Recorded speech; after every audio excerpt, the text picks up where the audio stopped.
Verificando aqui a composição normal da Câmara, eu, Luiz Gonzaga, neste 18 de maio de 2023, às 9h05, estou dando por aberta esta que é a 12ª sessão ordinária deste ano de 2023, desta 6ª Câmara Cível do Tribunal de Justiça do Maranhão.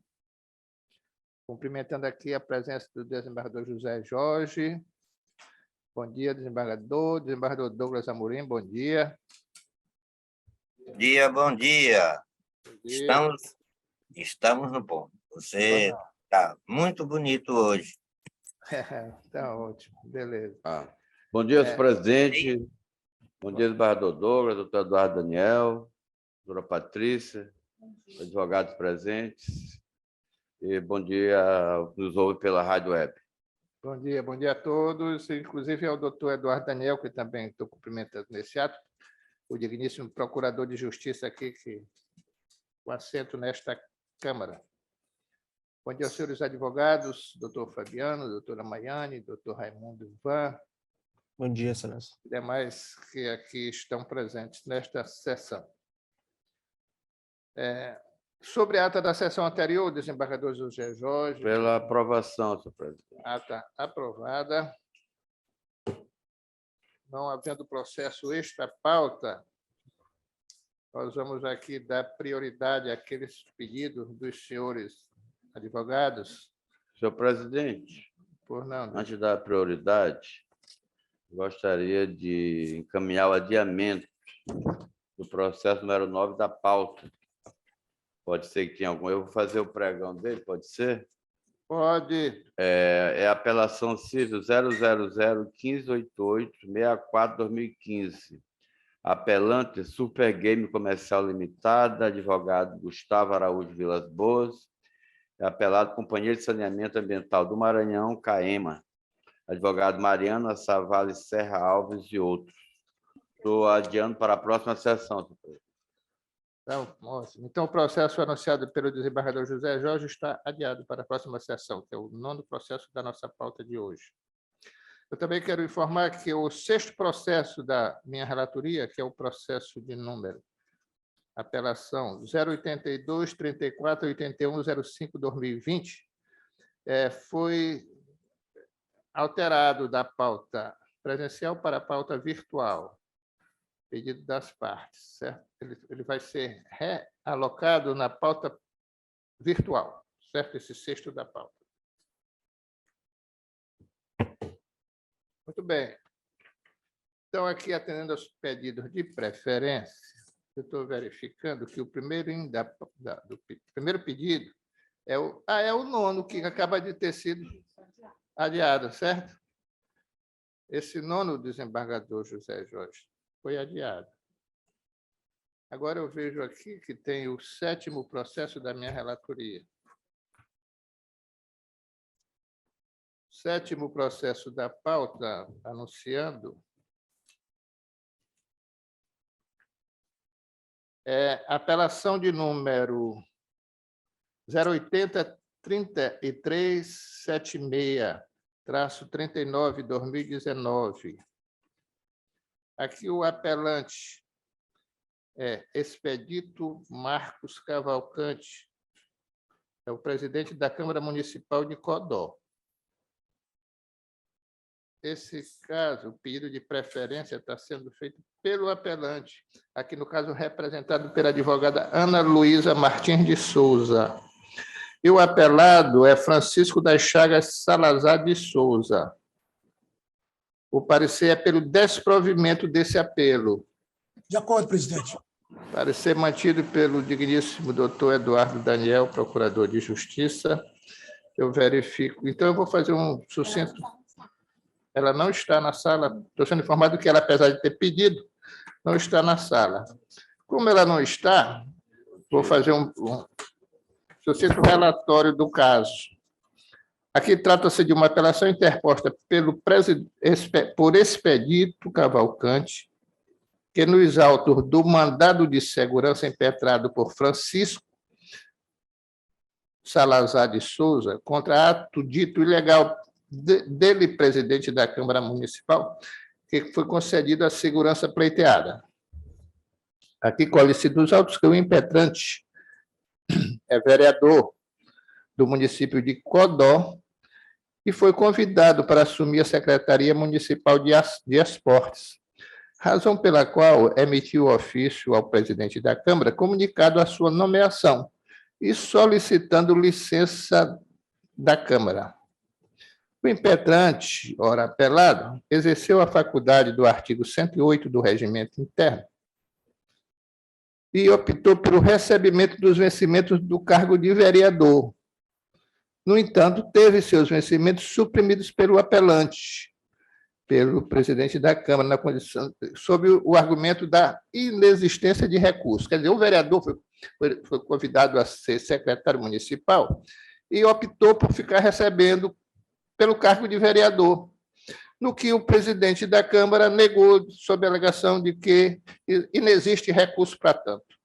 E foi por isso que ele entrou com mandado de segurança e o juiz lá concedeu a ordem mandando que fosse pago realmente pela Câmara Municipal.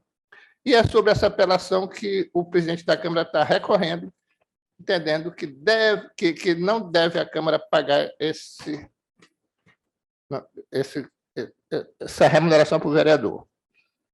E eu estou aqui, ao final, negando o provimento a esse recurso para manter a decisão do juiz que determina que a Câmara assuma essa despesa. É como eu estou votando. Esse processo aí, não sei nem qual a razão dele ter chegado aqui. Uma questão tão simples e gera um processo para nós julgarmos. Eu vou acompanhar o relator, não tem a menor dúvida. Eu também concordo com o relator. Então, por votação unânime, foi negado o provimento a esse recurso, nos termos do voto do relator. Muito obrigado, desembargadores. O próximo processo da pauta, pedido de preferência, também é o 5º da minha relatoria. Vou ver o que é o assunto desse caso. É o processo de número agravo interno de número 15.610/2030, 15.610-30/2015. Aqui o apelante é Angélica Gonçalves Dias. O pedido de preferência está sendo feito pelo agravado, através de Fabiano Rodrigues Júnior. Aqui, o agravante é Angélica e o agravado é José Eugênio, neste caso representado pelo advogado Fabiano, que pede prioridade e sustentação oral. É um agravo interno, né? É um agravo interno. Eu quero informar ao advogado, que eu vou passar a palavra para ele, pelo prazo regimental de 5 minutos, depois que eu fizer aqui um sucinto relatório do processo. Aqui é o agravo interno, interposto por Angélica, em face de decisão proferida por este relator em julgamento monocrático, que deu provimento à apelação interposta pelos exequentes José Eugênio e Cintia,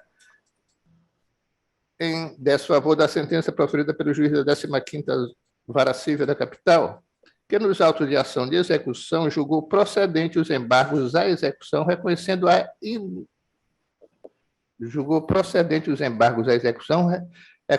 a inexigibilidade do título. Conformados com a decisão de base, os apelantes, no caso aqui, exequentes, apresentaram o recurso defendendo, em suma, que as partes firmaram o contrato de confissão de dívida com valor e forma de pagamento, constituindo-se em título executivo extrajudicial. Argumentam que a sentença deve ser reformada ao ser considerado documentos secundários, quais serviram para demonstrar a origem do débito. Por outras razões, a Procuradoria manifestou-se somente pelo conhecimento, deixando de opinar quanto ao mérito. E a decisão monocrática de minha lavra entendeu que, como existe uma confissão de dívida devidamente instruída, assinadas, inclusive com testemunhas e tudo mais, eu entendi que o título é líquido, certo e exigível, por isso, cobrável nos termos da execução. Por isso, eu Conheci e dei provimento ao recurso para reformar a sentença e dar continuidade à execução. E é sobre isso que houve o recurso, e aqui eu estou vendo que só a parte agravada quer manifestar-se. É um agravo interno, então eu concedo a ele o prazo de 15 minutos para manifestação. Doutor Fabiano, com a palavra. De 5 minutos, no caso é agravo interno, tá? Perfeito, muito obrigado, Excelência. Desembargador Luiz Gonzaga, que preside a Câmara, desembargador José Jorge, desembargador Douglas Amorim. Eu não vou precisar nem dos 5 minutos, Excelência, eu queria só chamar a atenção para um outro equívoco que a agravada considerou nessa sentença, é que o título executivo, uma confissão de dívida, já era contemplado pelo CPC de 73. Quando essa execução foi ajuizada, ainda vigorava o antigo código e já contemplava o instrumento de confissão de dívida como título executivo.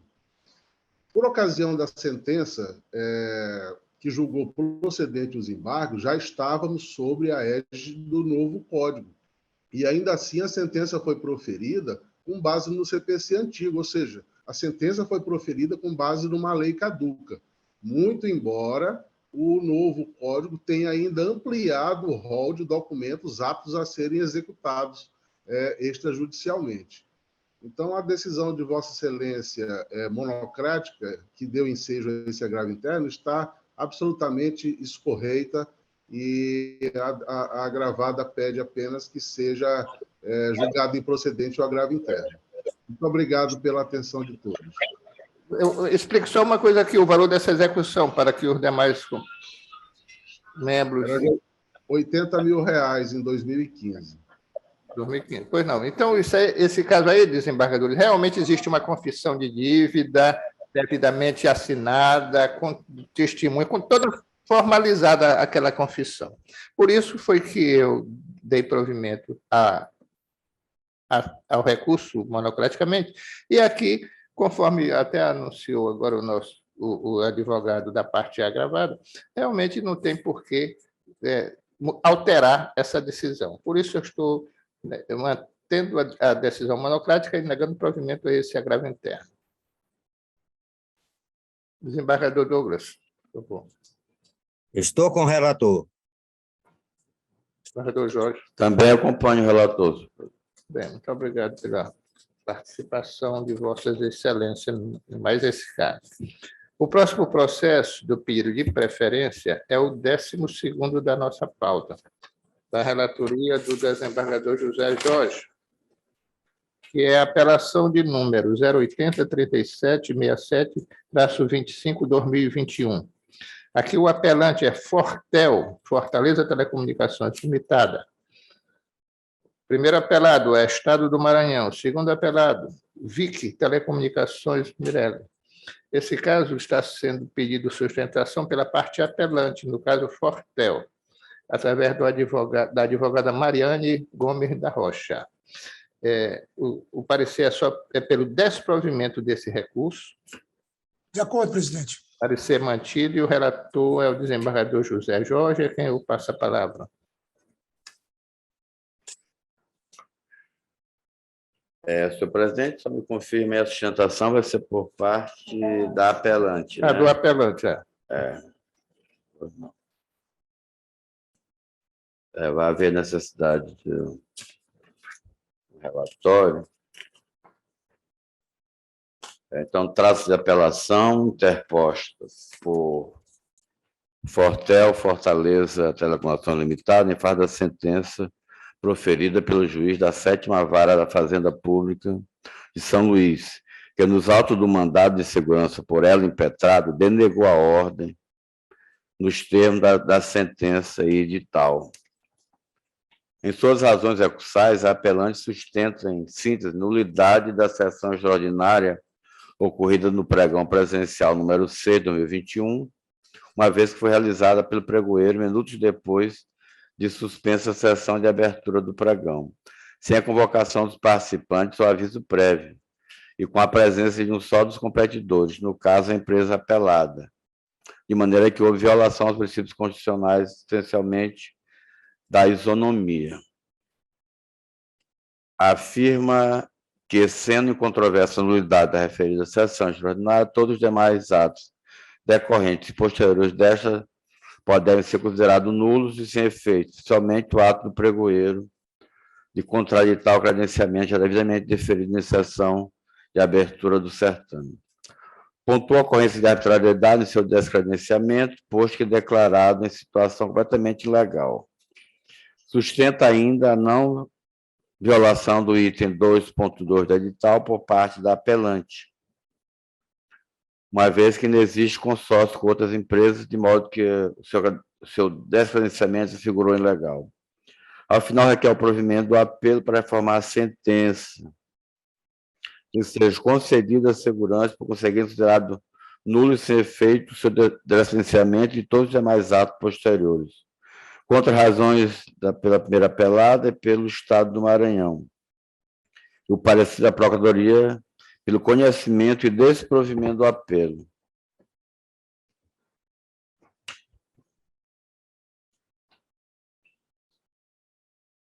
E o parecer... É o relatório, senhor presidente. Não, o parecer está mantido, doutor Eduardo?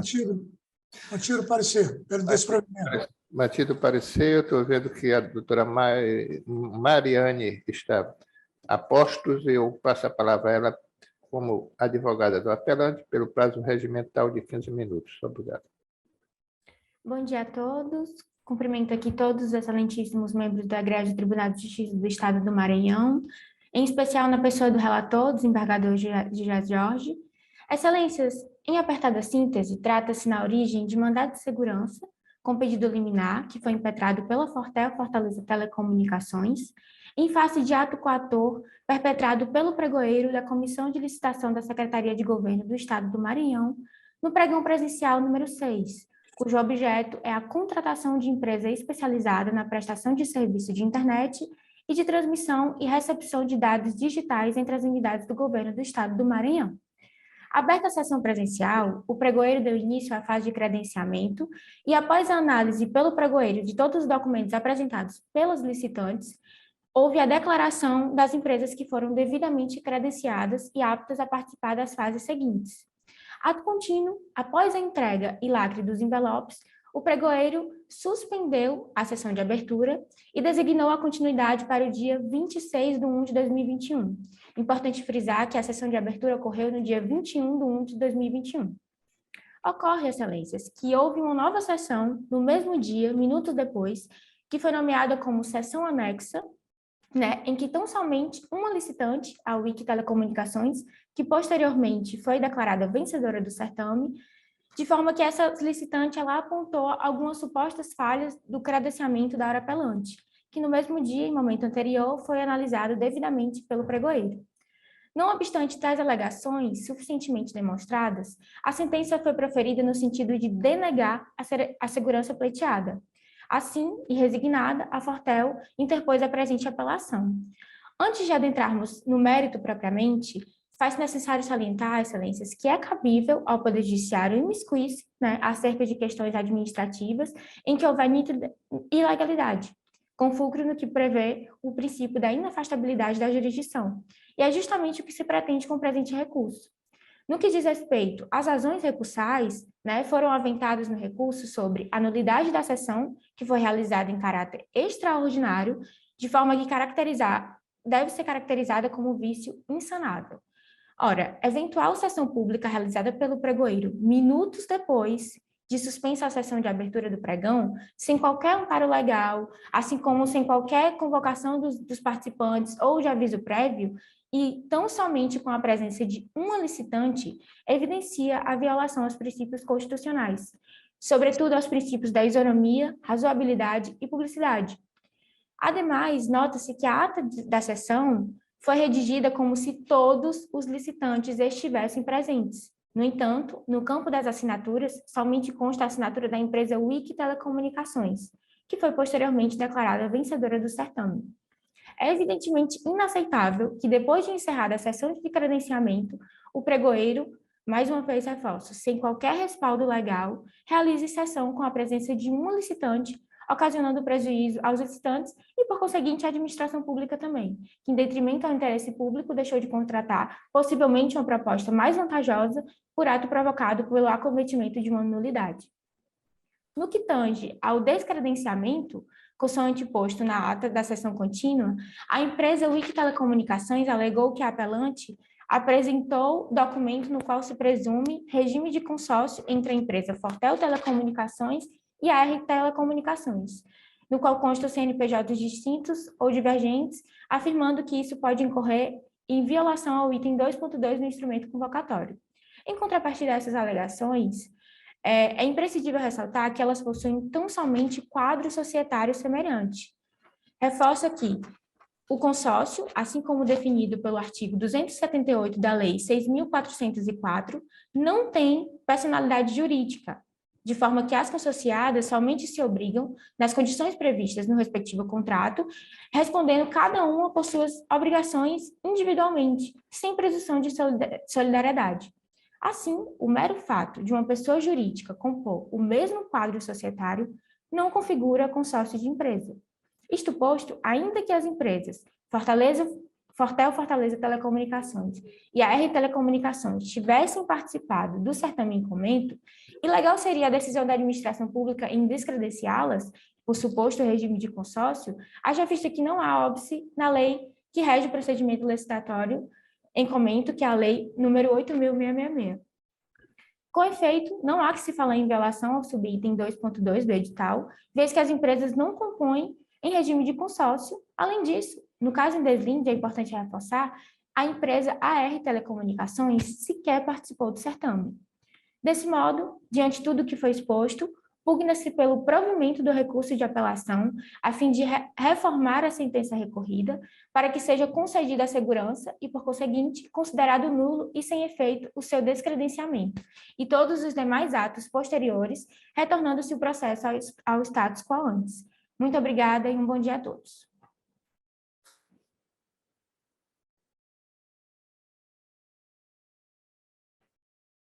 Pois não, muito obrigado. Então, diante disso, eu devolvo a palavra ao digníssimo desembargador José Jorge, relator. Obrigado, senhor presidente. Eu estou dizendo aqui no meu voto que, examinando as atas das audiências, preciso que o peticionante recorrente apresentou documentos mencionando diferentes CNPJs, um dos quais relacionados à AR Telecomunicações. Na ocasião, o pregoeiro anunciou que a AR Telecomunicações faz parte da Fortel Fortaleza Telecomunicações Limitada, o que é vedado pelas condições do edital acima mencionadas, que diz que não poderão participar direto ou indiretamente da licitação, regime de consórcio, qualquer que seja sua forma de constituição, e empresas controladas, coligadas, interligadas ou subsidiárias entre si. De fato, na inicial, a apelante, admite que a empresa AR Telecomunicações compõe o quadro societário da empresa. No entanto, argumenta que não tem qualquer envolvimento com o processo licitatório. Com base em informações coletadas, não se pode ignorar que a empresa que fez a oferta, ou seja, a proponente, tem relação com a AR Telecomunicações, e o pregoeiro e demais licitantes observaram tal situação jurídica. A vedação do item 2.2 do edital, especialmente quando afirma de forma abrangente que as empresas contempladas pelo sistema de consórcio não podem participar da oferta, sob qualquer forma como empresa. Além disso, na ata, consta que, além de descredenciar a recorrente, o pregoeiro solicitou o auxílio da equipe técnica na avaliação dos documentos de habilitação do fornecedor Viacom, Next Generation Comunicação Limitada, oportunidade em que anunciou que a licitante descumpriu o item 6.16 do edital. No caso concreto, o pregoeiro agiu de acordo com a permissão do edital, devidamente fundamentado, oferecendo oportunidade para a defesa, não havendo, portanto, atividade ofensiva e legalidade manifesta. Ao contrário, percebe-se que a observância das disposições da norma de regência.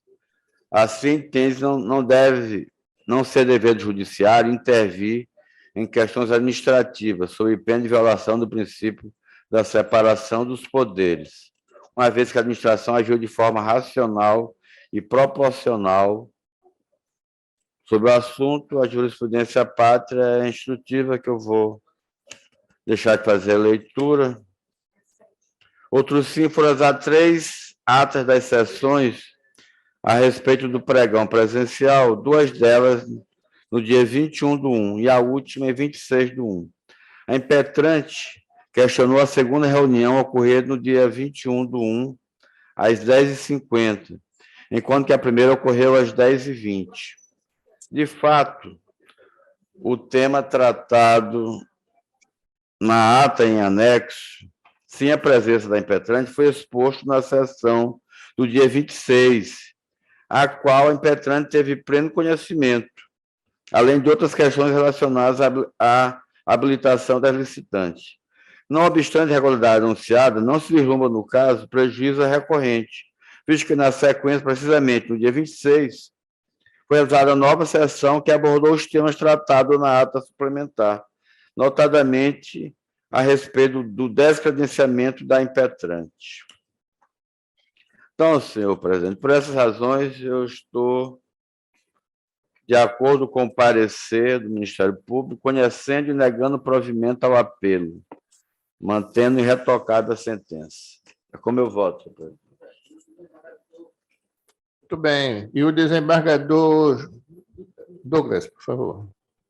Estou com o relator. O desembargador Douglas está acompanhando o relator, eu também prestei muita atenção na situação e eu vou acompanhá-lo por todos os seus fundamentos. Muito obrigado. Então, por votação unânime, foi negado o provimento ao recurso.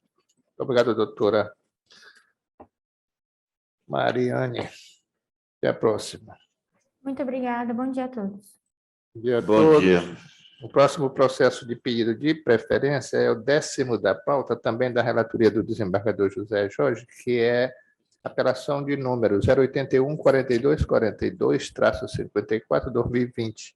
O primeiro apelante é Equatorial Distribuidora de Energia, o segundo apelante é Marcos Vinícius da Silva, e o primeiro apelante, o segundo apelante é Marcos Vinícius, e eles são, respectivamente, os apelados. O parecer é sem interesse quanto ao mérito, só pelo conhecimento do recurso. De acordo, presidente. Para ser mantido pelo doutor Eduardo Daniel, e o relator é o desembargador José Jorge, que eu passo a palavra. Haverá sustentação por parte da Equatorial, não é isso? Verdade. Advogado. Doutora Amanda Maria, que já está na sala.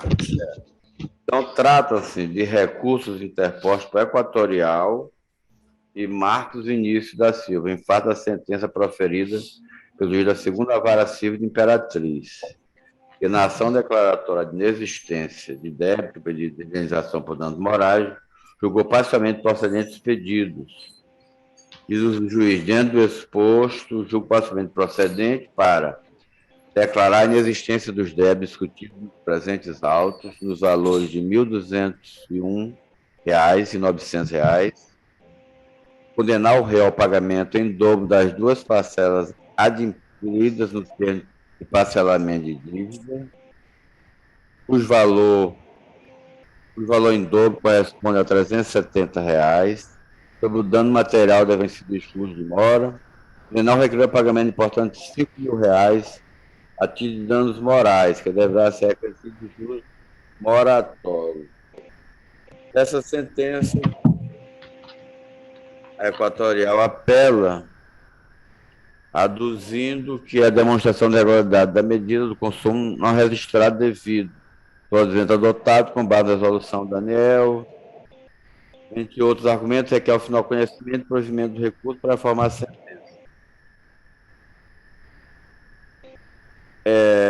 A outra parte apela para majorar o valor arbitrado, que foi de R$ 5.000. Em suma, o parecer só pelo conhecimento do recurso.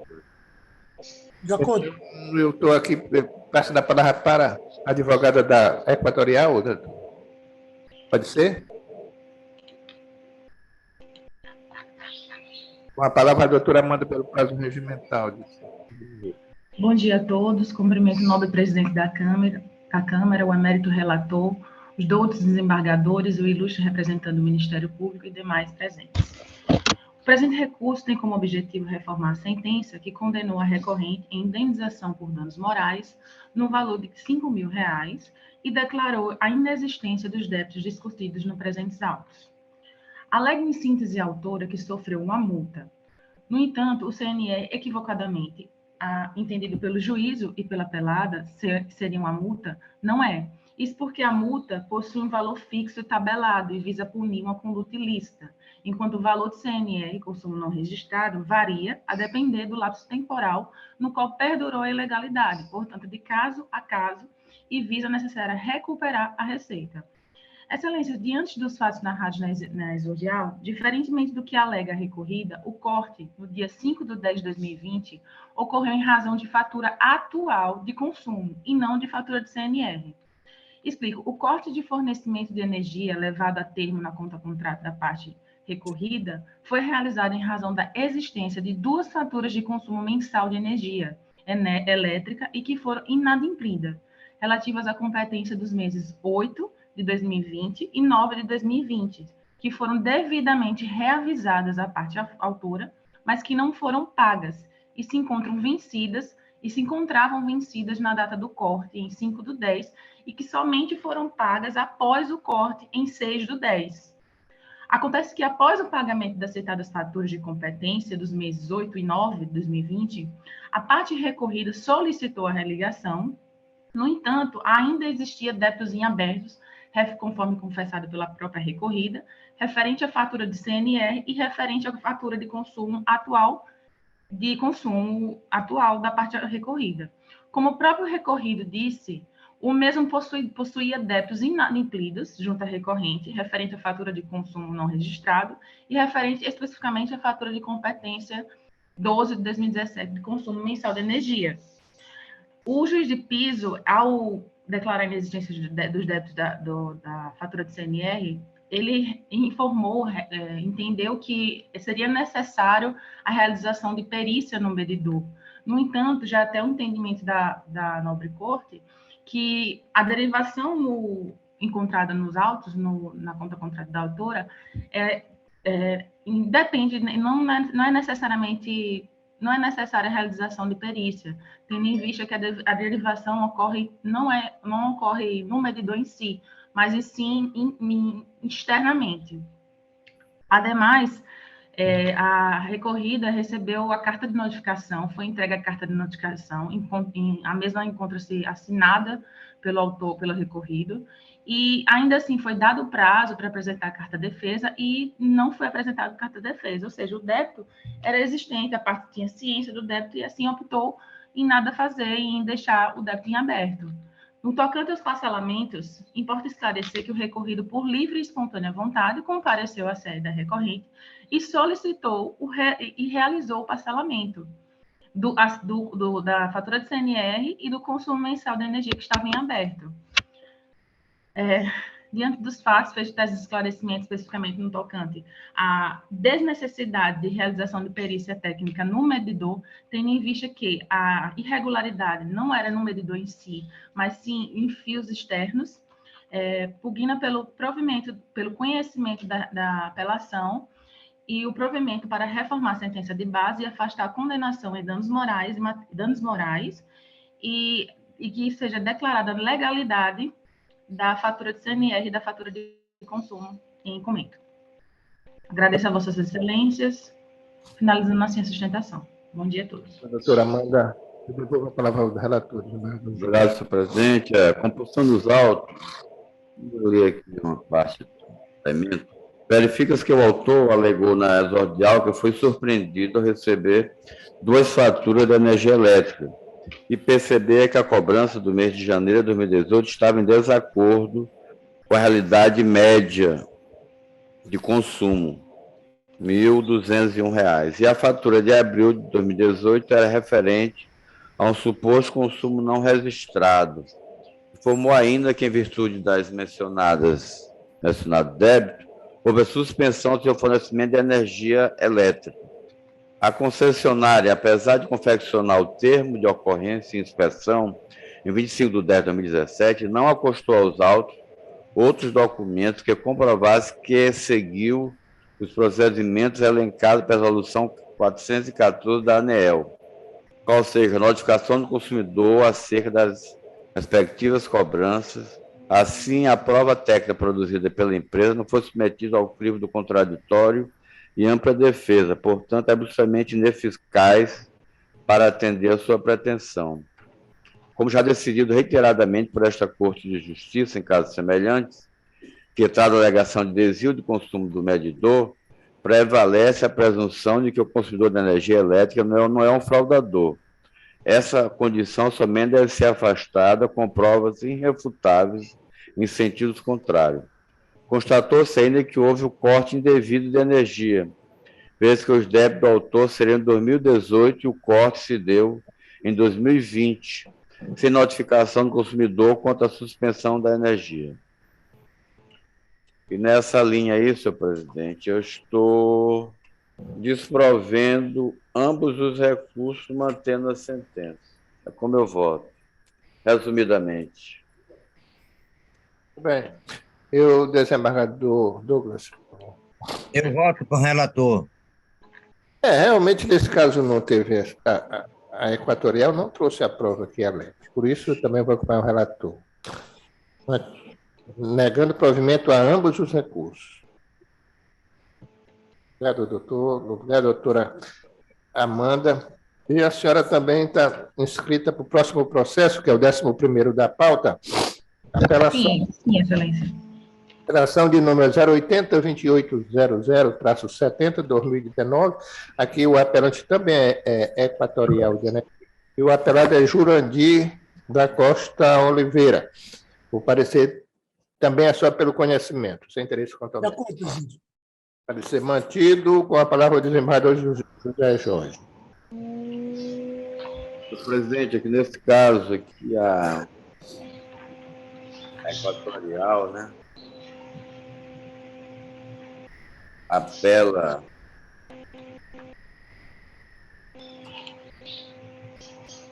da sentença proferida pelo juízo da comarca de Balsas, na ação declaratória de existência de débito, indenização por dano moral e situação de tutela.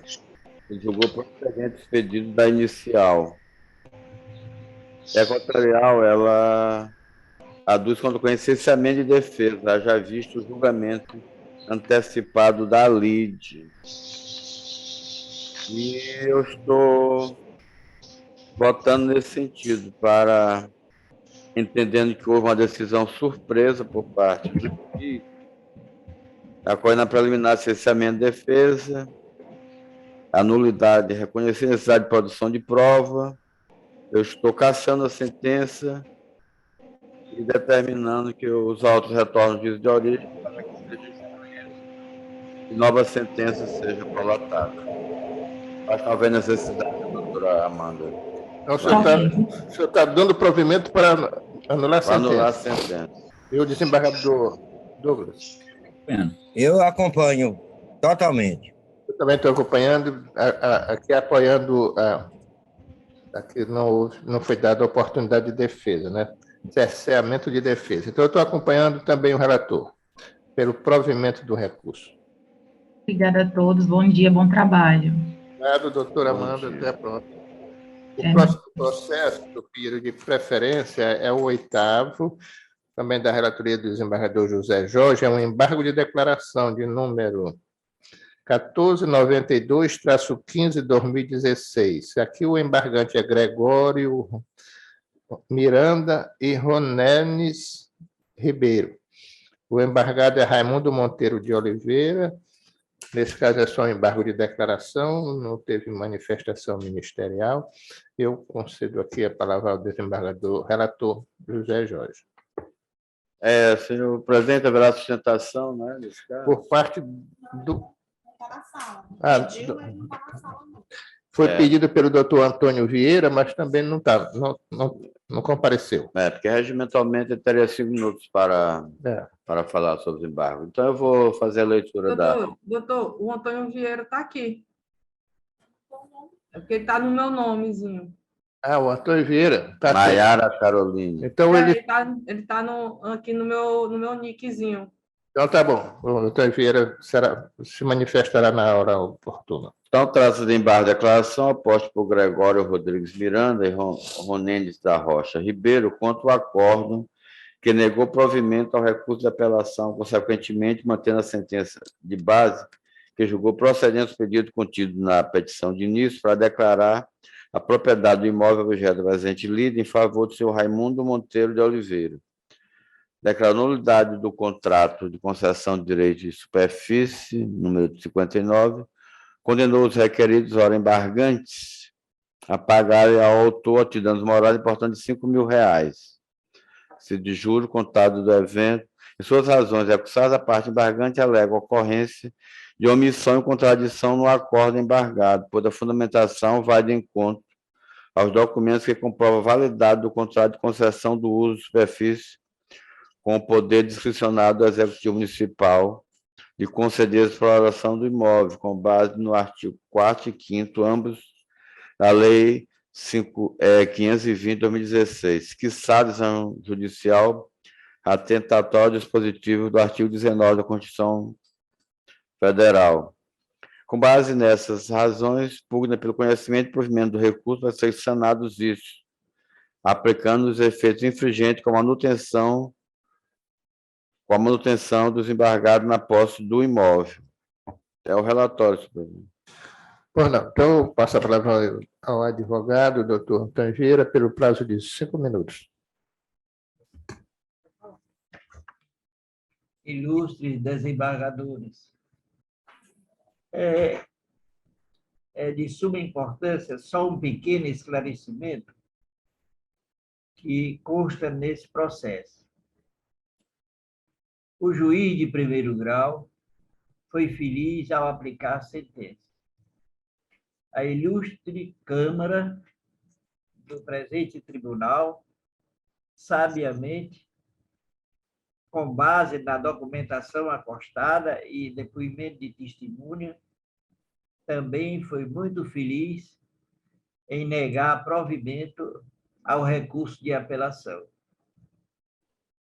Com o intuito, entendemos nós, que a embargante, nesse caso agora em julgamento, é de protelar, porque... doutor, por favor, o senhor está falando pelo embargado, é isso? Eu estou falando pelo embargado. Ah, eu pensava que era pelo embargante. Não, é pelo embargado, Raimundo. Não, eu acho, então, no caso aí, desculpe interrompê-lo, mas eu estou rejeitando esses embargos, acho que não vai haver necessidade. Então, ótimo. Tentação. Pois, parabéns para o senhor. Só quero acrescentar aqui, no requerimento, que Vossa Excelência, que a douta Câmara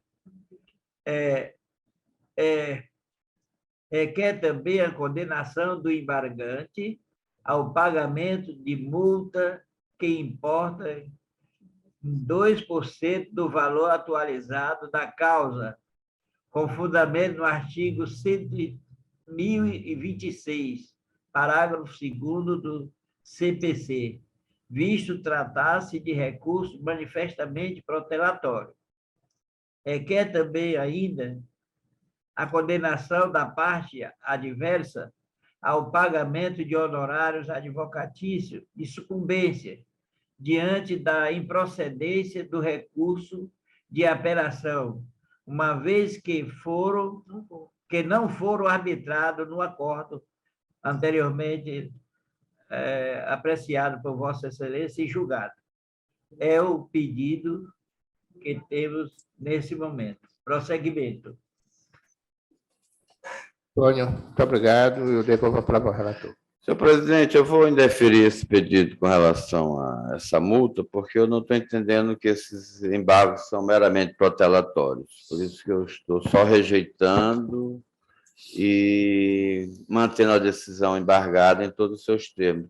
Agora, com relação aos honorários de sucumbência, eu preciso ver ao qual foi a condenação em honorários Você lembra, Na doutor? sentença não houve majoração. O advogado lembra o valor do percentual que foi? O senhor está com o áudio desligado. Qual foi a condenação em honorários? Foi 10%. 10. Então, eu estou majorando para 15, senhor presidente. Pronto, então foi rejeitado os embargos, apenas na oportunidade os honorários foram aumentados de 10% para 15% nos termos do voto do relator. Muito obrigado, doutor Antônio. Até a próxima. Claro. O próximo processo. Obrigado e felicidade, bom trabalho para a ilustre Câmara.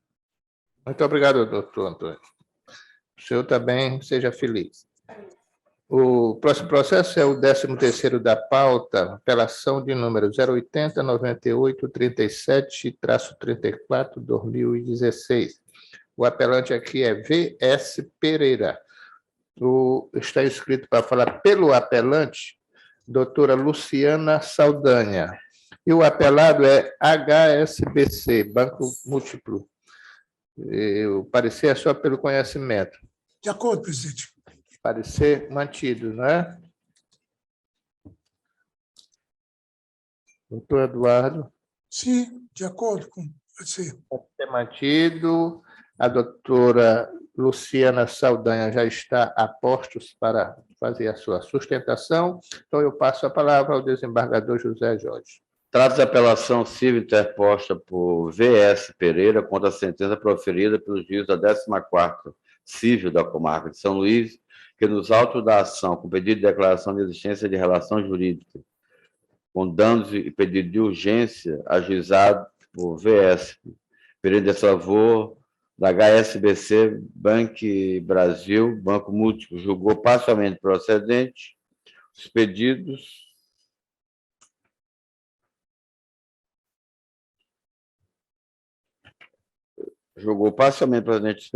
para declarar nulo o contrato de abertura de conta, determinando em consequência que a parte requerida cancele a conta número tal, aberte o nome da empresa e todas as dívidas dela oriundas no prazo de 30 dias, sob pena de multa diária, valor de R$500, limitado a 20 mil, nas custas e honorários em 15%. Em síntese, suas razões recursais, o edital, que a sentença de base merece ser afirmada, somente que, diferentemente do que expôs o banco apelado, não fora constatada nenhuma negativação pendente em nome do recorrente que afastasse seu direito a ser indenizado a título de danos morais, em razão da negativação indevida promovida pelo banco. Afinal, aqui é o conhecimento e provimento do recurso. Contra razões, em parecer, a Procuradoria manifestou pelo conhecimento. Se opinar sobre mérito, é o relatório, senhor presidente. Por não. Então, eu passo a palavra aqui à advogada pelo prazo regimental. É da apelante, é. Pelo prazo regimental de 15 minutos. Obrigado. Bom dia, gostaria de cumprimentar a todos em nome do relator, desembargador José Jorge, e assim cumprimento também a todos que estão na sala virtual e aqui presencialmente.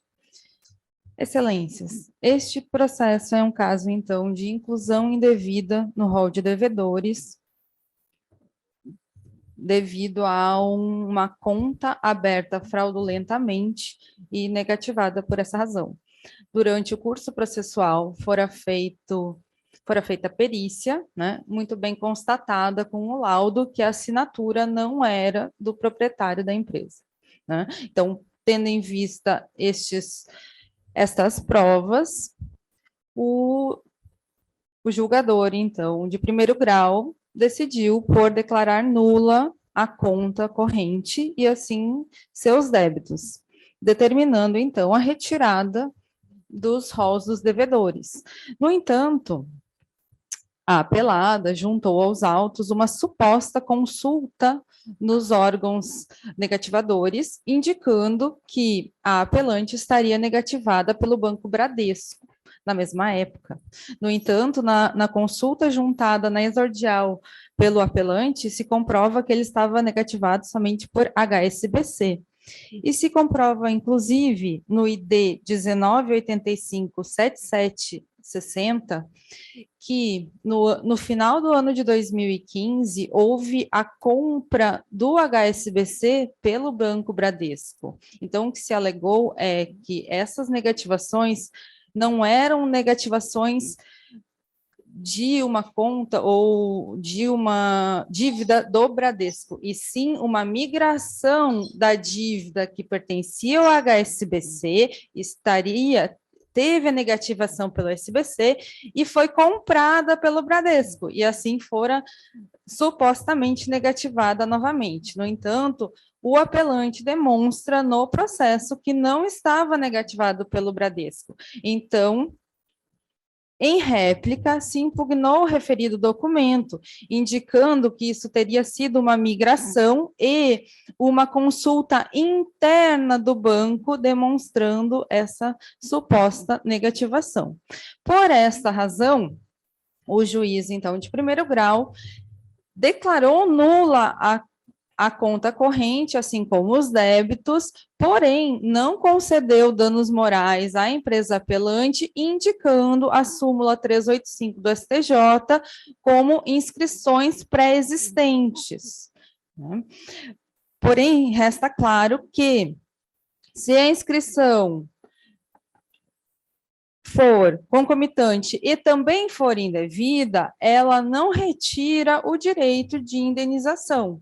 E é isso que o apelante, então, pugna pelo provimento da sua apelação para que seja concedido danos morais, tendo em vista todo o prejuízo, né, obtido por estar negativado por uma conta que o mesmo não fez, né? Fraudulenta, onde não se sabe como nem por que o apelado não tomou as providências necessárias para verificar se era ou não era a pessoa proprietária da apelante, e constatou-se, mediante laudo judicial por perito judicial, que realmente a assinatura não era do apelante, então a conta foi declarada nula. O débito não era da apelante, e por causa desse débito ela teve negócios negados, né, perante diversos bancos, né? É uma empresa de confecção, comprava e vendia, teve vários prejuízos, e por essa razão está se pugnando pelo dano moral, né, devido a essa suposta outra negativação não ser outra, e sim se tratar da mesma comprada, né, pelo Banco Bradesco, que adquiriu o HSBC. Né? E ainda frisa-se mais, não era uma consulta pública, e sim uma consulta interna, indicando essa concomitância de negativações, né? O que não demonstra somente inscrição interna do Bradesco, e não uma negativação pública, né? Porque a do HSBC já havia sido tirada mediante liminar. Né? Então, eu agradeço a atenção, espero ter esclarecido estes pontos, e pugna-se, então, pelo provimento da apelação com a concessão dos danos morais, então, requeridos conforme a exordial. Obrigada. Não. Muito obrigado, doutora. Eu devolvo a palavra ao relator. Presidente, a questão aqui realmente, eu analisando os autos, eu entendi que houve realmente um ato ilícito praticado pelo banco, né, pelo HSBC, e entendi que há realmente o dano moral a ser reparado, que não constou lá da sentença do juiz, e arbitrei os danos morais no patamar de R$5.000, mas estou colocando em discussão, Vossa Excelência, esse valor, porque realmente a empresa sofreu danos em razão desse erro cometido pela instituição bancária. Presidente, desembargador Jorge, diante desse reconhecimento, eu estou verificando que esse dano está muito pequeno em relação à situação. Por isso, eu até proponho que seja levado para 10 mil. Eu acolho, senhor presidente. Desembargador Douglas, por favor. Eu concordo, sim, eu concordo exatamente igual. Então, o dano moral foi reconhecido no patamar de R$ 10.000 e vai ter honorários sobre esse valor? E a condenação em danos morais, né, no percentual de 15%. Então, foi dado provimento ao recurso nos termos do voto do relator. Obrigada, Obrigado, excelências. Bom dia. Bom dia. Bom dia. Obrigado, doutora Luciana. O próximo processo da pauta, senhores desembargadores, é o 15º pedido de preferência. É o 15º, que é a apelação de número 080 32 37 55 2020. Aqui o apelante é Apvida e o apelado é Francines Cunha Silva. O parecer é pelo conhecimento, sem interesse quanto ao mérito. De acordo, presidente. Eu estou verificando que está inscrito para manifestar-se o advogado doutor Raimundo Rodrigues Júnior, pela apelante, pela Apvida, apelante. Muito obrigado. Então, o desembargador José Jorge, como relator, está com a palavra. Senhor presidente, trata de recurso de apelação interposto por Apvida, faz a sentença do juiz da 5ª Vara Civil de São Luís, que nos autos da ação da obrigação de fazer, promovida por Francines Cunha Silva. Ele julgou o processo nos seguintes termos: confirma a tutela, julga parcialmente procedentes pedidos, determinou que o valor bloqueado da autora fosse devolvido mediante alvará e condenou a requerida pagamento no valor de R$ 10.000 a título de danos morais. Resignada, a Apvida aduz que não negou atendimento prescrito à assegurada, que é a combinação de hasteantes à indevida, inexistência de dano moral indenizável, e subsidiariamente pugnou pela redução da indenização dos danos morais. A Procuradoria, pelo conhecimento do recurso. É o relatório. Então, eu agora passo a palavra ao advogado da Apvida, pelo prazo regimental de 15 minutos. Muito obrigado, excelência. Inicialmente, eu cumprimento os integrantes dessa coleção da Câmara na pessoa do senhor presidente. Cumprimento ao membro do Ministério Público, aí na pessoa do Procurador de Justiça, que funciona nessa sessão. Servidores da casa aí na pessoa da sua secretária, doutora Patrícia. E colegas advogados e quem nos acompanha pela Rádio Web. Aí, para fim de registro, me chamo Raimundo Ivan Barroso Rodrigues Júnior, vou sustentar aqui as razões da apelação civil da Apvida Assistência Médica.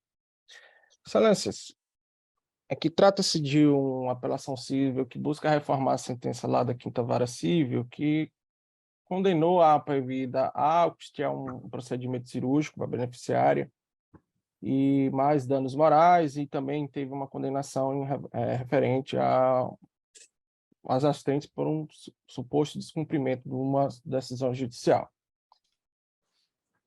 Na origem, excelências, a inicial trata que a beneficiária sofria de endometriose e, por tal razão, necessitaria de realizar um procedimento cirúrgico, né, um procedimento eletivo para tratamento dessa condição de saúde, e alega que buscou o médico credenciado, né, obteve esse diagnóstico dessa patologia junto à operadora junto à rede credenciada, e que a operadora, no momento de autorizar o procedimento, não fez, né?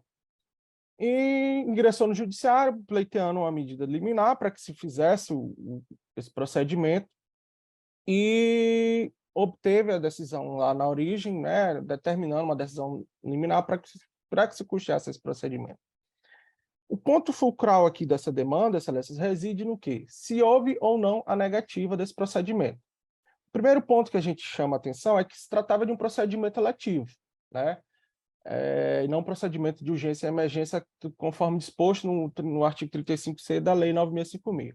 Os procedimentos eletivos, a operadora ela tem um prazo para que se, né, faça a autorização desses tais procedimentos, e o próprio beneficiário, juntamente com o médico, né, o médico assistente, vai fazer essa marcação, enfim, essa logística toda nos procedimentos eletivos é feito pelo beneficiário. Aqui, excelências, a beneficiária ela traz a informação dizendo que não houve autorização para esse procedimento, contudo, em que pese ela esteja protegida pelo Código de Defesa do Consumidor em relação à inversão do ônus da prova, ela não trouxe elementos mínimos que comprovassem que essa negativa existiu, né? Há de se ressaltar que a própria Agência Nacional de Saúde Suplementar, por meio da Resolução 395 de 2016, ela obriga as operadoras, aquelas solicitações de procedimentos eletivos, quando há um deferimento, ela tem que disponibilizar um termo por escrito com esse deferimento. E aqui, no caso dos autos, não existe nenhuma prova nesse sentido. Após a determinação judicial para que se fizesse, né, disponibilizasse o procedimento, a operadora marcou por mais de uma vez, e aí cito inclusive as datas, né, nas datas de 21/8/2020, 24/7/2020 e 3/3/2020, novas consultas com médico na especialidade né, da patologia que a beneficiária sofria, e ela simplesmente não compareceu nessas marcações, que nessa própria consulta ela já poderia, né, mediante já o laudo médico que ela possuiria, fazer, né, essa marcação do procedimento cirúrgico. E simplesmente a beneficiária ela não compareceu nesses períodos e só veio informando no processo um descumprimento. No curso do processo, o magistrado de primeiro grau determinou que ela juntasse um orçamento, né, diante da não realização do procedimento, e a beneficiária juntou um orçamento com um valor lá, inicialmente de R$6.000, para que fosse os honorários do médico, e mais um custo estimado de R$14.000, o que totalizaria esses R$20.000, e esse valor foi determinado como se fosse feito bloqueio, inclusive, na sede de sentença. E a operadora assim, surgiu também em relação a isso, porque não existia nem sequer um orçamento criterioso, inclusive com valores em relação aos custeios, os procedimentos que seriam realizados, né? Só varia, como já mencionei, um valor estimado. Então, excelência, as nossas razões recursais elas residem basicamente na ausência de negativa, né? E na ausência de comprovação de que houve essa negativa. A operadora, ela, de fato, o procedimento estava à disposição, foi autorizado, ela, inclusive, trouxe a informação nos autos que marcou por mais de uma vez a consulta com a beneficiária para que, se ela fizesse esse agendamento com, né, o especialista na área da cirurgia que ela queria realizar, e a beneficiária simplesmente não compareceu. Então, a gente vai impugnar pela reforma da sentença de primeiro grau, considerando tais argumentos, né? Em relação às astrentes, a gente entende que o valor fixado pelo juiz de primeiro grau demonstrou desarrazoado, porque a operadora em nenhum momento se negou a disponibilizar o procedimento. Na realidade, houve, né, a questão da negligência, não negligência no sentido, né, estrito, mas a própria beneficiária não né, buscou, quando foi disponibilizado as datas, né, que já mencionadas, ela não buscou o especialista para agendar esse procedimento eletivo. Então, esses seriam os fundamentos que a gente queria trazer para essa tribuna, né, e reiterar das nossas razões recursais para que se reforme a decisão de primeiro grau, né, para que se julgue improcedente por não ter nenhuma comprovação dessa negativa desse procedimento. E quanto aos danos morais, né, a gente vem pedir que se afaste integralmente essa decisão, né, de condenação de danos morais por ausência dessa negativa, ou, de forma alternativa, que se reduza ele, né, a um patamar um tanto mais razoável, conforme já, inclusive, precedente dessa corte nesse sentido. Essas seriam as razões que eu queria trazer para essa tribuna. Eu agradeço e devolvo a palavra aí ao vice-presidente para prosseguimento. Muito obrigado, doutor Barroso. Eu, então, devolvo para o relator. Presidente, se o plano de saúde tivesse cumprido com a prescrição médica da cirurgia da apelada, com certeza não teria gerado esse processo aqui para nós julgarmos. Eu estou verificando aqui nos autos que houve uma prescrição de cirurgia de endometriose e retirada de miomas, cistos. Isso aí, quando você não retira, pode causar até um câncer na paciente. Então, o recurso indevido à cobertura, direito à saúde e à vida, rastreantes fixados em valor adequado, dano moral ocorrente. Eu estou aqui apenas, senhor presidente, minorando o dano moral foi condenado em R$10.000, estou minorando para R$5.000, no resto mantendo em toto a sentença prolatada. Então, estou dando parcial provimento ao recurso. Desembargador Douglas. Eu concordo com o relator.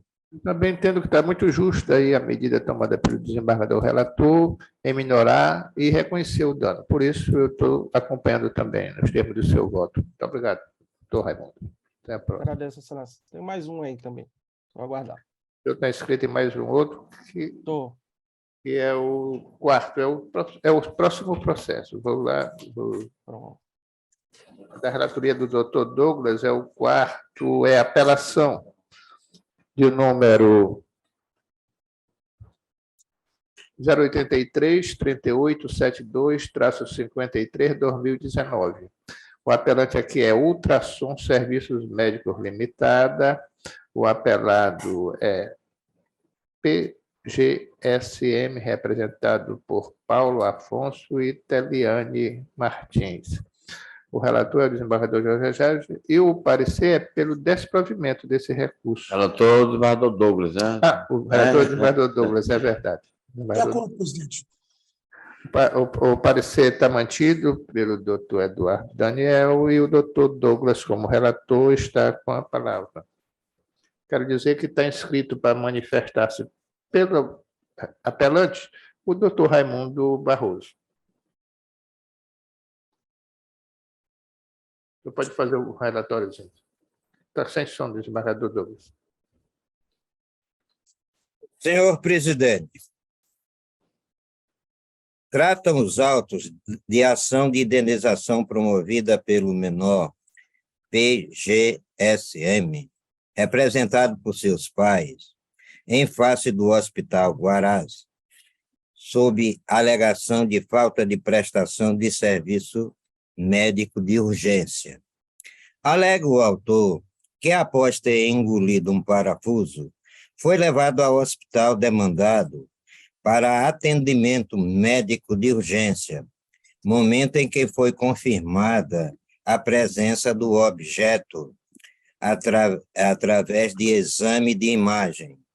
Entretanto, não foi logo retirado, pois o médico acreditou que a criança havia engolido e somente depois de transcorrido mais de 30 dias, após ter retornado de várias vezes ao mesmo hospital, é que foi submetido a procedimento cirúrgico para a retirada do objeto.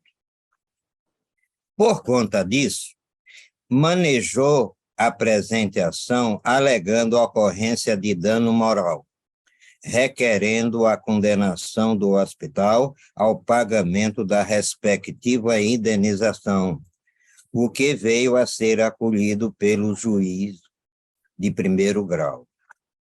Informado, o demandado apresentou o presente recurso, argumentando em síntese que o autor recebeu todo o atendimento médico hospitalar necessário.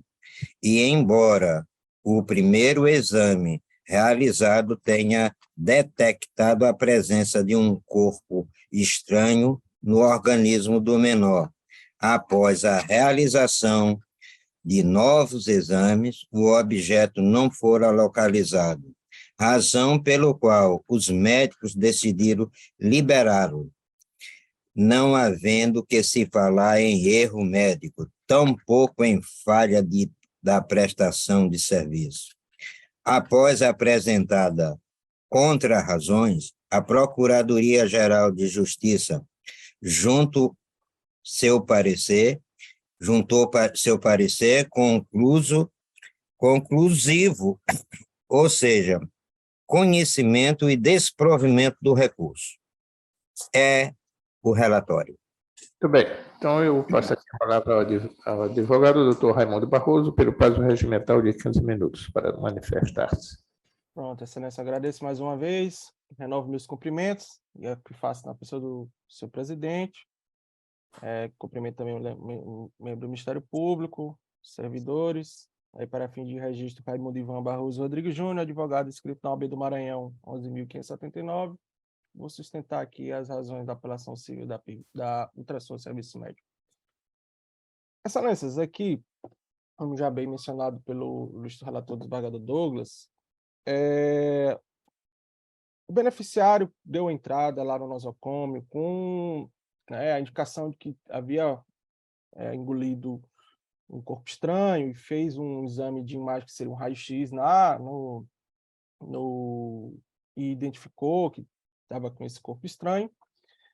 E quando foi fazer o procedimento médico, quando o médico foi para realizar o procedimento, se realizou um novo exame no menor e não se identificou-se esse corpo estranho, E o médico que atendeu o paciente naquela hora entendeu que aquele corpo estranho haveria sido, como ele veio engolido, poderia ter ido engolido e para o intestino e seria excretado normalmente em razão do tamanho do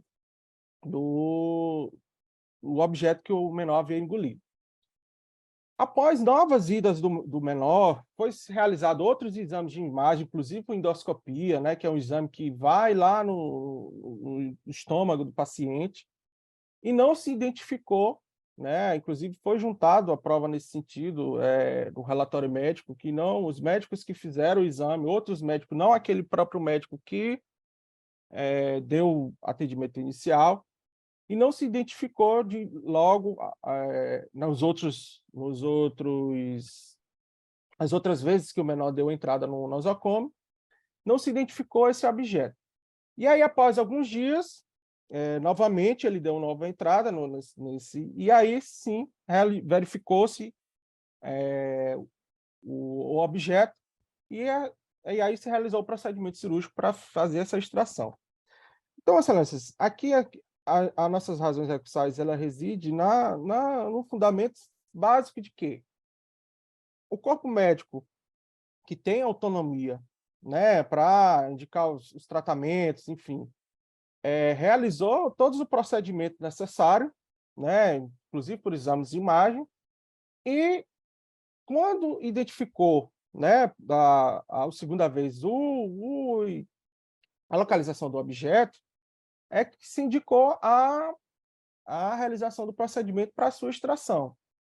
Então, excelências, a gente sustenta que não houve falha na prestação de serviço,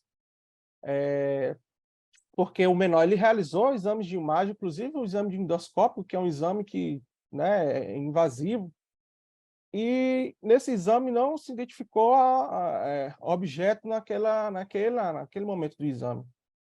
Então, as nossas razões recursais eles residem nesse sentido, e a gente vem pugnar pela reforma da sentença, considerando que o menor ele recebeu todo o tratamento, e realizou diversos exames para identificar o que ele acometia naquela data. Em relação aos danos morais, a gente entende que por não haver essa falha da prestação de serviço, não haveria fundamentação para a condenação, inclusive no patamar que foi fixado na origem de R$15 mil, né? E aí esses R$15 mil seriam divididos, né, entre as partes, que seria tanto para o menor como para os pais. A gente entende que o valor fixado é um valor um tanto desarrazoável, porque o menor, ele não, no momento nenhum, ele ficou desassistido. Ele teve, sim, atendimento, não mais de uma vez, né? Realizou procedimentos, realizou exames, e quando identificou-se, né, no último atendimento, a localização do objeto, ele realizou o procedimento para a extração desse corpo estranho. Então, a gente vem pugnar pela, né, exclusão dos danos morais, ou que se reduza a ele a um patamar mais razoável, considerando que o valor de R$15 mil não se mostra razoável para a situação aqui dos autos.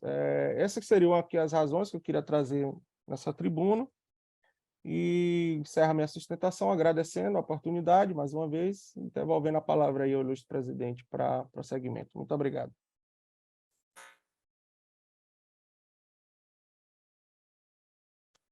Muito bem, muito obrigado, doutor Raimundo. Eu devolvo a palavra ao relator.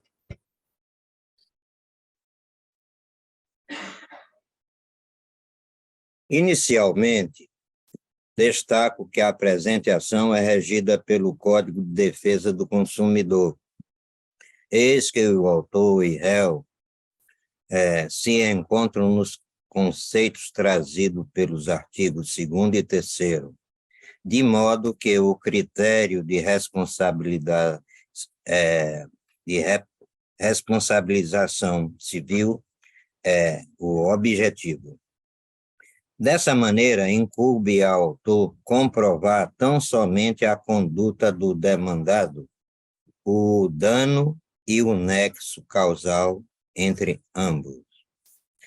De olho nisso, a controvérsia recursal reside tão somente para apurar a existência ou não de falha na prestação do serviço médico hospitalar, ou seja, a conduta e eventual configuração dos danos morais.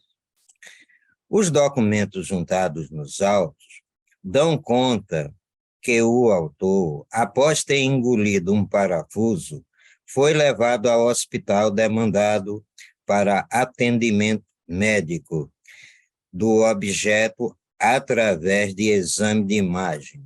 Entretanto, este não foi logo retirado, pois o médico acreditou que a criança havia engolido e somente depois de 30 dias, após ter retornado várias vezes ao mesmo hospital, é que foi submetido o procedimento cirúrgico para retirada do objeto. A tese do apelante é que adotou todas as medidas necessárias ao atendimento do autor e, por isso, não existiria dano moral. Acontece que o apelante não apresentou nenhuma causa exclusiva de sua responsabilização civil, o que lhe incumbia fazer, né, em razão de sua responsabilidade ser objetiva. Cabia ao réu demonstrar efetivamente que haviam indícios de corpo estranho e estava se deslocando para ser expelido naturalmente, e que seria menos gravoso a parte autora aguardar a expulsão do objeto do que realizar o procedimento para retirá-lo, principalmente por se tratar de uma criança. E isso não fez. Por outro lado, fica comprovado que a criança compareceu dias seguintes à emergência do hospital, o que já demonstra que o menor estava incomodado com dores, pressupondo-se que a situação era de urgência. Somente um mês depois de um exame realizado na face da criança, identificou a presença do objeto com cavidade oral, quando finalmente foi submetida a procedimento cirúrgico para sua retirada. Como bem assentou a magistrada de base, chama atenção o fato que o objeto foi encontrado em cavidade oral e os exames posteriores foram realizados no abdômen e tórax da criança. Somente na quarta vez em que a criança foi levada ao hospital, foi feito o exame de face, como que confirmou o achado anteriormente registrado no raio-x da cervical. Dessa forma, entendo que se mostra configurada a falha de prestação de serviço do demandado. Primeiro, é elemento de sua responsabilidade civil. Quanto ao dano moral, este se mostra demonstrado pelas dores, desconfortos e incômodos suportados por uma criança de apenas 3 anos, com um parafuso alojado no seu corpo e submetida desnecessariamente a risco de lesões, infecções, assim com a angústia e preocupação dos pais. No que toca ao valor da reparação, entendo que a quantia de R$15 mil arbitrada pela sentença mostra-se razoável e proporcional, atendendo ao interesse jurídico lesado, sendo compatível com a gravidade e extensão do dano. Por conta de tudo isso, sem mais delongas, estou negando provimento ao recurso, mantendo integralmente a sentença de base. É como... Tudo bem, muito obrigado, desembargador Douglas. Eu passo a palavra ao desembargador Jorge Figueiredo. Eu gostaria de propor ao relator a redução desse dano moral para R$10 mil. Acho que 15 mil está um pouco acima. Desembargador Douglas, concorda em reduzir, mantendo a sentença, apenas reduzindo o valor para R$10 mil? Eu vou acatar os 10. Eu também vou acompanhá-lo nesse ponto, dando parcial provimento para reduzir o dano moral de 15 para R$10 mil, nos termos do voto do relator por unanimidade. Muito obrigado, desembargador Douglas, doutor Raimundo Júnior. Obrigado, excelência. Me despeço aqui, desejando um bom restante de sessão a todos. Esses eram os processos com pedidos de preferência. Não havendo mais, vamos voltar à pauta normal. E o primeiro da pauta é o agravo interno de número 080-4199-20-2016. Aqui o agravante é Ariana Costa Silva e o agravado é o Banco Industrial do Brasil S.A. O relator, o desembargador Luiz Gonzaga. E na última sessão, esse processo foi adiado a pedido de vista do desembargador José Jorge, após o voto do desembargador Luiz Gonzaga, reconheceu e negou provimento ao recurso. E o desembargador Douglas Amorim ficou no aguardo do voto vistas. Com a palavra, o desembargador José Jorge. Senhor presidente, eu vou procurar resumir bem aqui o meu voto vista, porque eu já vou logo adiantar que eu estou comungando bem o entendimento de Vossa Excelência pelo desprovimento do agravo interno. E estou dizendo o seguinte: compulsando os autos, embora a agravante alegue que se trata de uma ficha cadastral, tal documento possui todas as características de um contrato, aptos a corroborar o negócio jurídico firmado entre as partes, conforme bem analisou o eminente desembargador relator. E, portanto, a agravante não se descobriu de comprovar os fatos constitutivos do seu direito, ônus que lhe competia por força do artigo 373.1 do CPC, razão pela qual afasta o pleito indenizatório requerido nos autos. Logo, não há que falar em vista da contratação e seja a nulidade contratual, uma vez que o fornecedor de serviço descobriu da sua obrigação, comprovando que a operação financeira objeto desta demanda se reveste de aparência de legalidade. Então, senhor presidente, diante do exposto, de acordo com o entendimento do relator, voto pelo desprovimento do agravo interno, mantendo a decisão monocrática. Como eu estou votando. Muito bem, muito obrigado. O desembargador Douglas está concordando com esse mesmo entendimento? Acompanhando. Então, Concordo. não, muito obrigado. Por votação unânime, foi negado o provimento ao agravo interno. Excelências, pela ordem. Bom dia, com licença, pela ordem. Eu tenho um processo que foi adiado pelo excelentíssimo desembargador José Jorge Figueiredo na sessão passada, apenas para reanálise e proferir o voto. Eu gostaria de saber se vossas excelências vão julgá-lo hoje ou vai ficar ainda adiado para reanálise. Qual é a que a senhora está falando, doutor?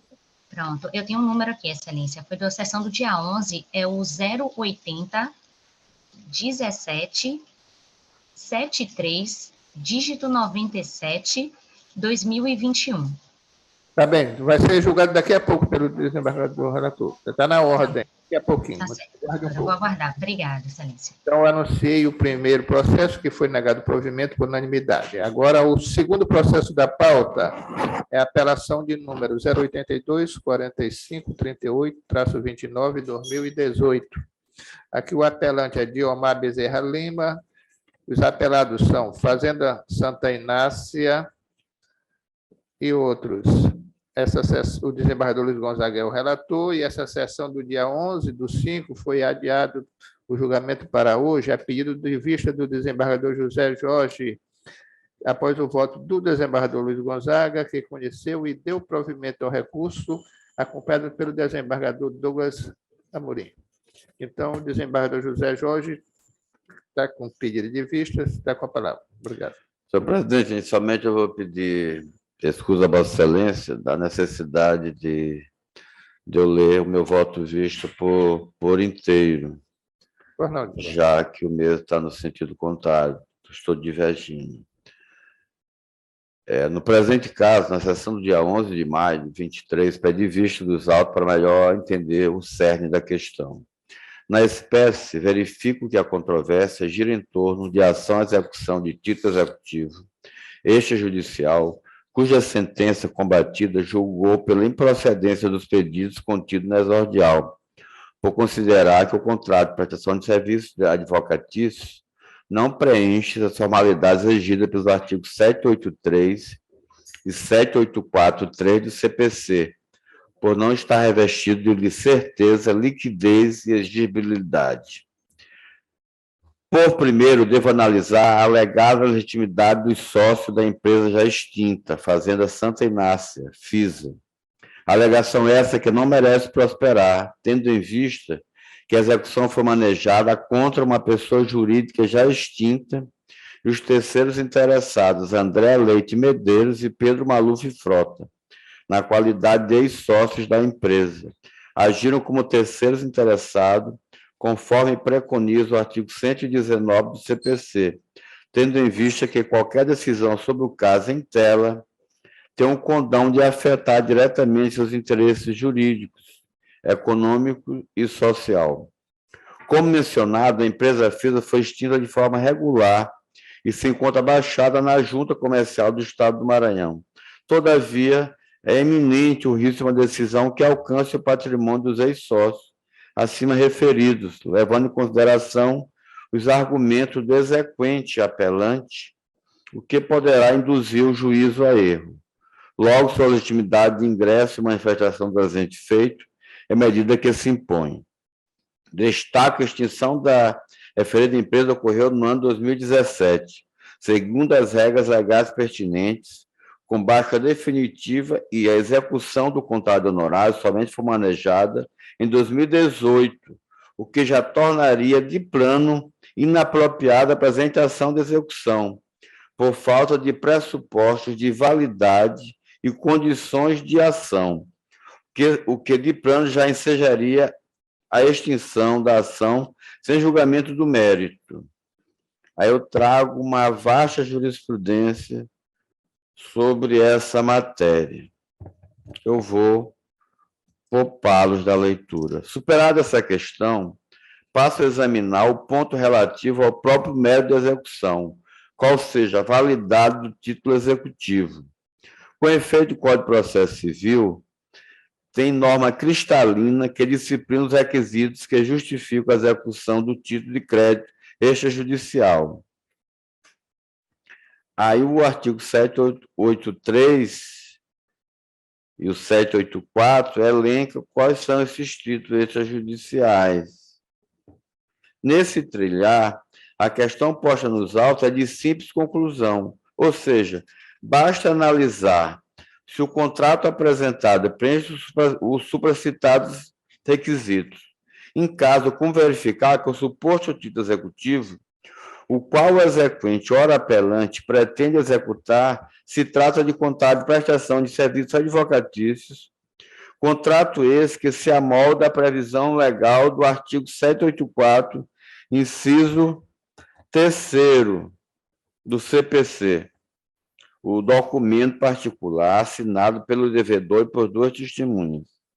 Sendo oportuno frisar que, por se tratar de contrato de honorários advocatícios, na forma do artigo 24 da Lei 8.906, não exigem a assinatura de duas testemunhas. Todavia, o ponto essencial para determinar o preenchimento ou não dos requisitos previstos no artigo 783 do CPC consiste em analisar as cláusulas dispostas no instrumento avançado, tendo em vista que não se trata de contrato puro e simples de prestação de serviços advocatícios. Esse contém cláusula de honorários ad êxito, ou seja, são os honorários que são acordados em contrato para o recebimento em caso de, como o próprio nome diz, êxito no processo. Vale dizer, estamos diante da análise de um contrato que somente se reveste de certeza, liquidez e exigibilidade, acaso se verifique que as obrigações contidas no pacto se concretizaram. Desse modo, só se pode falar em um contrato revestido de características de títulos executivos se de fato houve êxito do causídio no processo, o qual o instrumento estava vinculado. Assim, verificando o caso propriamente dito, destaco que o contrato de honorários acostado no edital é suficientemente claro quando prevê objeto da contratação, prazo de vigência e percentual de honorários, sendo oportuno transcrever aqui as cláusulas contratuais que bem esclarecem a questão. Eu vou deixar de ler. Ressalte que houve um aditamento do referido contrato, o qual se encontra acostado ao edital, onde houve a modificação quanto ao prazo para a obtenção do mencionado êxito processual, de 31/5/2002 para 27/8/2003, percentual de 5% para 15% do valor da indenização restante. Todavia, nada foi mudado acerca da cláusula ad êxito, de modo que a conclusão lógica é que o contrato só seria certo, exigível, e a dívida líquida em caso de o causídio efetivamente obter sucesso nos recursos processuais manejados, notadamente sucesso no RESP 249.813 Maranhão, o que não ocorreu. Desta forma, cumpre trazer à baila os embargos de declaração manejados no citado RESP foram rejeitados para a segunda turma do Egresso Superior Tribunal de Justiça, sendo manejados todos os recursos cabíveis até o esgotamento das instâncias recursais. Todavia, o causídio não obteve sucesso do feito, ou seja, não restou cumprida a cláusula de êxito claramente disposta no contrato. Cumpre destacar que, em 25/8/2009, os autos foram devolvidos pelo Superior Tribunal de Justiça e destes e deste ao Tribunal Regional Federal da Primeira Região, havendo finalmente retornado à Ação Judiciária Federal do Maranhão, reiniciando a tramitação da ação desapropriatória, determinada a realização de nova perícia para apuração do quanto devido à contratante, Fazenda Santa Inácia.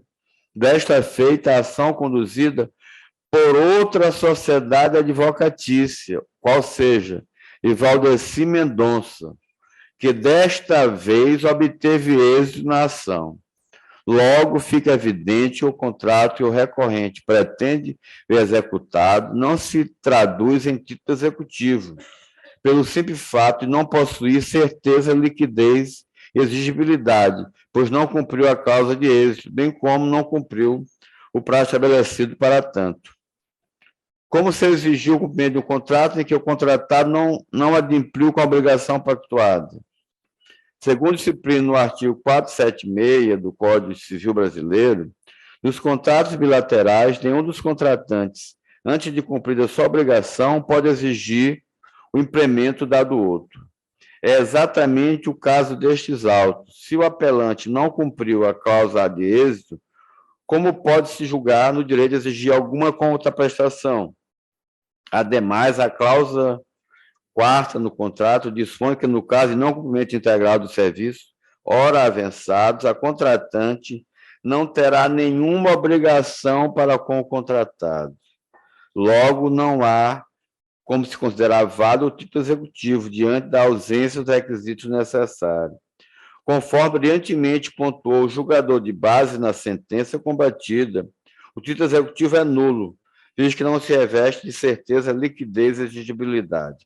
Outro sim, ainda que o relator mencione que o julgador de base deveria esperar o desfecho do agravo de instrumento, o qual se encontra em trâmite no STJ, com a interposição de recurso especial, soa contraditório com o fundamento da sua própria decisão,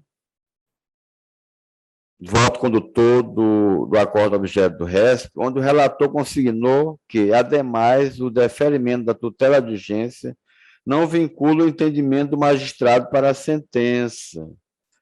RESP 952-646 de Santa Catarina, relatado ministra Nancy Andrighi. Terceira turma. Fato esse relevante para o caso, uma vez que a compreensão do litígio em sede de tutela é feita apenas pelas verossimilhanças das alegações, em juízo provisório, sendo natural que, ausente qualquer das estruturas processuais de defesa, seja embargo devedor, seja embargo de terceiro, é ineficaz qualquer debate recursal de conteúdo material. Assim, destaco o citado agravo de instrumento, inicialmente da minha relatoria, passou para a relatoria do desembargador Luiz Gonzaga, teve sob a condição deste relator, a liminar deferir no sentido de suspender todos os efeitos da decisão agravada, para que não seja determinado nenhum bloqueio no valor do precatório tombado número tal, nos autos do processo tal, com trâmite na Justiça Federal, até que seja proferida a decisão final no presente recurso. Com julgamento do mérito do agravo do instrumento por maioria de votos, sendo voto divergente da relatoria do desembargador Luiz Gonzaga, foi revogada tal decisão, com consequente procedimento de execução. Entretanto, como bem mencionou o conceituado relator, se trata de apenas decisão tutela provisória, com compreensão apenas pela verossimilhança das alegações em juízo provisório. Destaque-se ainda que esta não vincula o magistrado de proferir sentença após a cognição exauriente, de modo que a qualquer decisão proferida em sede de agravo perde eficácia e objeto, se esta ainda não foi concluído o julgamento em razão da apelação de sentença, como ocorre no presente caso. Vale dizer, agora é hora de analisar o recurso de apelação. Aliás, o agravo de instrumento com recurso especial, pendente de análise do STJ, certamente terá esse desfecho, qual seja, perda do objeto em virtude da existência de sentença de mérito, proferida pelo juízo de origem, informação essa que já foi colacionada ao citado recurso especial. Aí eu trago o entendimento do STJ sobre essa matéria, do ministro Gugel de Faria, e outras jurisprudências de vários tribunais pátrios, e, portanto, diferentemente do que destacou o relator, fundamentando para a necessidade de se aguardar o desfecho do citado resto, tais fundamentos não encontram amparo legal. Logo, cumpre tão somente se ater à sentença de mérito com seus respectivos fundamentos, que, conforme já exaustivamente fundamentado acima, se revestir de juízo de direito e de justiça, uma vez que o contrato que o apelante pretende conferir força de título executivo não preenche os já citados requisitos. Desta forma, é imperioso reconhecer o acerto da sentença combatida, que julgou pela improcedência dos pedidos, pois o contrato de prestação de serviços advocatícios não preenche as formalidades exigidas pelos artigos 783 e 7843 do CPC, por não estar revestido de certeza, liquidez e exigibilidade. Nesta linha de raciocínio, a sentença merece ser mantida irretocável, visto que é pautada na mais abasilada aplicação do direito. Assim, esclarecidos os pontos necessários do presente caso, peço vênia para discordar do relator, e aqui também do desembargador Douglas, que já o acompanhou, e voto pelo desprovimento do apelo, com a manutenção integral da sentença proferida pelo juízo de base. Proceda-se o presente voto aos autos respectivos para que surta o seu jurídico legais efeitos. É como eu voto, senhor presidente. Muito bem, muito obrigado, desembargador José Jorge. Desculpe aí a demora. Ah, tá certo. Bem, você vai pedir a juntada do voto, vem para cá e será apreciado. Diante desse resultado, nós vamos ter que fazer um sorteio aqui para o coro estendido, não é verdade, desembargador? Perfeitamente. Então, é logo de imediato, né, doutora Patrícia? Então, para fazer isso, eu peço a Patrícia que faça esse...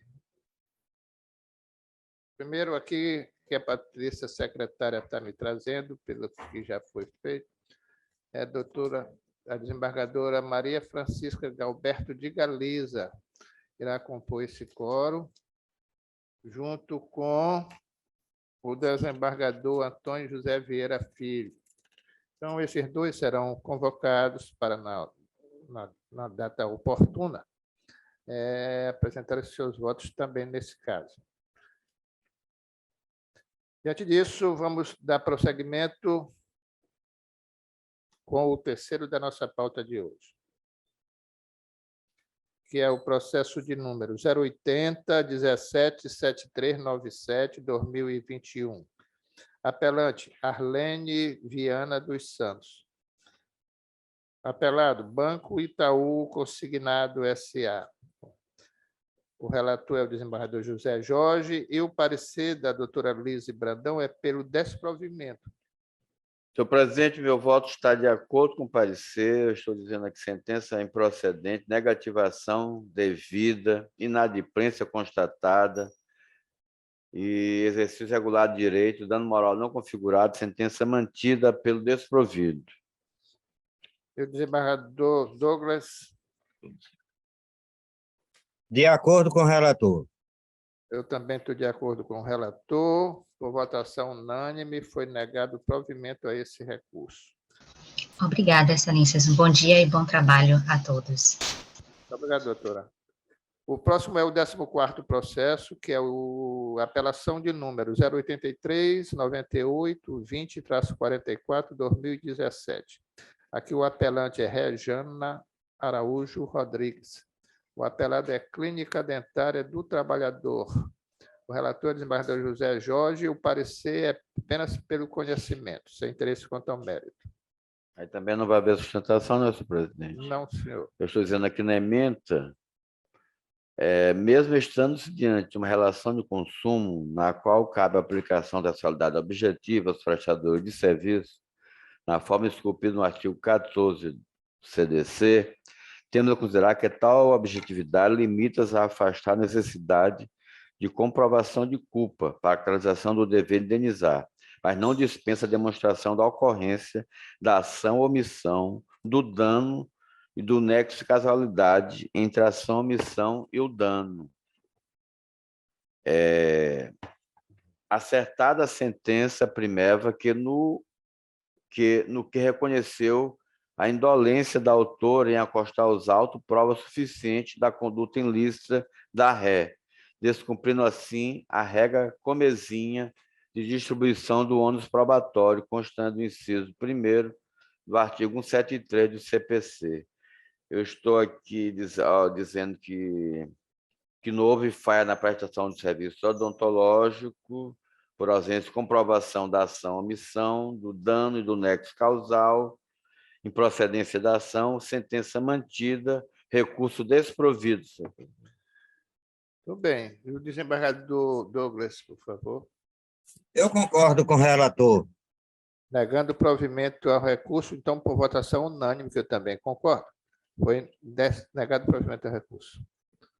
Motivo do voto do digníssimo relator. O 16º processo da pauta é apelação de número 081-98-94-04-2022. Aqui o apelante é o Banco Bradesco e o apelado é Celso Pinho. Doutor Celso Pinho, que aqui está até presente a esta sessão. Bom dia, doutor Celso. Senhor presidente, preliminar de suspeição do magistrado sentenciante, afastada, ação indenizatória, desconto de tarifas, TEC, REC e COR, e mora crédito, press, não comprovada a contratação, apelo desprovido, não assiste razão ao apelante na medida em que o percentual de 20% do valor da condenação encontra condizente com o trabalho desenvolvido pelo causídio e pela natureza da causa, estou desprovendo o recurso, mantendo a sentença. Muito bem. O doutor Douglas, por favor. Concordo com o relator. Eu também concordo. Então, por votação unânime, foi negado o provimento ao recurso nos termos do voto do desembargador relator. Muito bem. Agora nós temos aqui o último processo da nossa pauta, que é o 17º, agravo de instrumento de número 081-9760-77. Aqui o agravante é o Estado do Maranhão e o agravado é Edmilson Coutrin da Silva Júnior e Rômulo Júnior. O parecer é pelo provimento desse agravo. E o desembargador José Jorge é o relator com a palavra. Obrigado, senhor presidente. Eu estou aqui dizendo no meu voto que o Supremo Tribunal Federal, no específico caso das associações, por ocasião do julgamento, o parecer está mantido, senhor presidente? O parecer está mantido, não é, doutor Eduardo? Doutor Eduardo, o parecer... Com o parecer. Está mantido. Então, o Supremo Tribunal Federal, no específico caso das associações, por julgamento do RE 573-232 de Santa Catarina, sob regime do artigo 543B do CPC, entendeu que as balizas subjetivas do título judicial, formalizado em ação proposta por associação, é definida pela representação do processo de conhecimento, presente autorização expressa dos associados e a lista destes juntada à inicial. Na espécie, os ora agravados conseguiram demonstrar que eram filiados à CPM, à época da abertura da ação coletiva, uma vez que foram anexados à lista de filiados à associação do ano 2011, onde consta o nome de cada um deles. Ademais, observe que também foram apresentadas autorização expressa dos associados para a propositura da demanda coletiva, elementos que, em conjunto com os demais documentos, comprovam de forma suficiente a condição de filiado e, como consequência, a par legítima a propor o cumprimento de sentença. Então, eu estou aqui, senhor presidente, em desacordo com o parecer, eu estou desprovendo o recurso do Estado do Maranhão. Provimento, né? Parecer? Pelo provimento do Estado, eu estou desprovendo. Desprovendo o recurso, não é isso mesmo? Muito bem. E o desembargador Douglas? Eu acompanho. Então, o desembargador Douglas também acompanha o seu voto e eu acompanho também pelo desprovimento desse recurso do Estado, não é isso? Exato. Nos termos do voto do relator, por votação unânime nesse sentido. Esse foi o último processo da nossa pauta. Algum outro assunto, desembargadores, senhor procurador? Não, senhor presidente. Muito bem, então, aqui às 10h55, eu estou dando por encerrada esta sessão, agradecendo a presença de todos.